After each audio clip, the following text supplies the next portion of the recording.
Boston Bruins captain Brad Marchand has been traded to the Florida Panthers. Brandon Carlo has been traded to the Toronto Maple Leafs, and the rebuild has begun. I'm honestly in shock they did it, but here we go. So buckle up, Bruins fans. I'm here to give you the latest info on your beloved Boston Bruins. If you've been liking my Bruins content, please leave me a like and subscribe. If you've already done so, thank you, and let's get into it.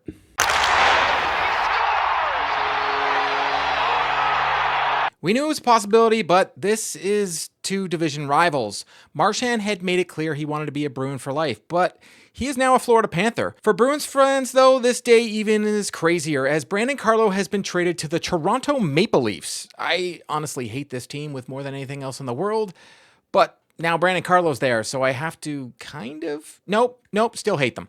Two leaders on the Bruins have been traded to division rivals. In fact, the Bruins have traded their leadership core of Carlo, Marchand, and Coyle all in one day. Marchand, 36, was a staple in Boston, leading the team to their first Stanley Cup championship in 39 years in 2011. He was a core piece of the team that won 3 President's Trophies in 2014, 2020, and 2023, 5 division titles in 2011, 2012, 2014, 2020, and 2023. Jesus. And made 3 Stanley Cup final appearances in 2011, 2013, and 2019. 2019 still hurts. He has 21 goals and 47 points in 61 games with the Bruins this season. The 5'9" winger is in the final season of an 8-year, $49 million contract that carries a cap hit of $6.125 million. He is scheduled to become an unrestricted free agent at the end of the season.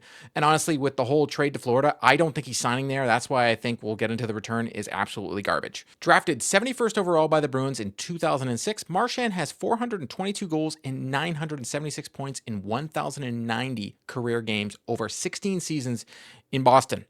Marchand's best statistical season came during the 2018-2019 campaign, where he scored 36 goals with 100 points in 79 games. He was a 2-time first-team All-Star in 2017 and 2021, and a 2-time second-team All-Star in 2019-2020 during his time with the Bruins. Heck, he'll probably have his number retired, and he'll be in the Hockey Hall of Fame. The Bruins traded Marchand for a 2027 second-round pick, which could turn into a 2028 first-round pick. I don't know what the condition is, but the return is terrible. The only thing I can think of is Brad got to choose where he goes and isn't signing in Florida after, but still, honestly, they got more for Coyle and Carlo. The return is so small and makes no sense. I understand trading Marchand, but you gave him away for nothing. I know I've said this before, but Sweeney and Cam have run their course in Boston for me. What scares me is if ownership let them do this, they have job security. My only thought is Marchand chose Florida because it's closer to home to get to his family. He's a big family guy, and I know originally everybody said he was going out west, but maybe the whole rumor that he was going to Vegas today, they couldn't get an extension, so he didn't go there. I don't want to bog down because today's just been a long day, so I'm only going to do these quick ones, and then I'll do more in-depth videos as the weeks go on. Let's move on to the Carlo deal. The Toronto Maple Leafs have acquired defenseman Brandon Carlo in a deadline deal with the Boston Bruins. Carlo, a staple on the Bruins' back end, brings a boost of size and physicality to Toronto as a 6'5", 220-pound defenseman joins the Atlantic Division rival. The 28-year-old has one more year on his contract, which carries a 4.1 AAV through 2025-26. Honestly, his contract is fantastic. The right shot rearguard is a strong addition to the Maple Leafs' top 4 on the blue line, and his wealth of playoff experience is a major plus too. In addition to his 29 career season goals and 109 points through 617 games, Carlo also has 14 points and is a plus 11 rating in 72 playoff games. Carlo is not a goal scorer. He's not a point getter. He is a minute-munching defensive defenseman. I know some people in the comments are going to be like, good riddance, but honestly, he was a good player, and he has a great contract. The Leafs don't have a first-round pick this year by virtue of Jake McCabe trade, so the first would be 2026 at the earliest. And honestly, that's fine. 2026 is a way better draft. Minton was the Leafs' second-round pick in 2022, chosen 38th overall. He's a 20-year-old center who checks in at 6'2", 194 pounds. Minton has played in 15 games for the Leafs this season, recording 2 goals and 2 assists. He's going to get a ton of ice time in Boston now.